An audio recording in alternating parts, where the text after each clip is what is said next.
Live News at 6 starts now. State Ag Commissioner definitely has a target on him today. There is even more criticism of him tonight. That's coming from victims of a past salmonella outbreak. Our Paul Crawley has more on a bill that's supposed to make things safer for everyone. I got very sick. I had diarrhea, all the symptoms, the excessive sweating, cramping, and was eventually diagnosed with salmonella. 35-year-old Susan Doss of Canton got her salmonella poisoning from last summer's outbreak that was first mistakenly blamed on tomatoes and then finally traced to tainted jalapeno peppers.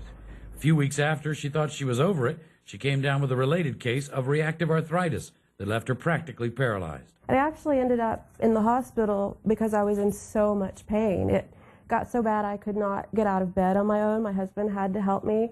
I couldn't walk on my own. It was absolutely debilitating. Doss is just one of about 100 salmonella victims represented by Atlanta attorney Andy Childers.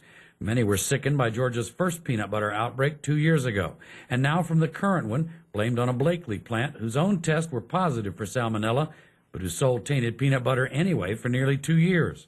Attorney Childers claims all three outbreaks prove that both the FDA and Georgia's Agriculture Department are not doing a good enough job policing food safety, especially when it took a federal bioterrorism act to pry loose the test results from the Blakely peanut processing plant. Found salmonella on 12 occasions, and the FDA and the state didn't know anything about it.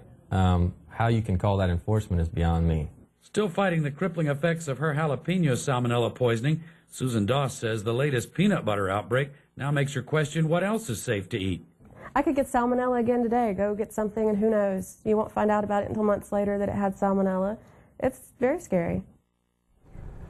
As we told you on Friday, there's now this bill here in the Senate at the Capitol, which would give the Agriculture Department more powers to enforce testing by these processing companies and to turn over results of any bad test. Yet there's still some here at the Capitol who question how thorough a job the Agriculture Department is doing. We'll have more on both of those coming up at 7. Live at the State Capitol, Paul Crawley, 11 Live News.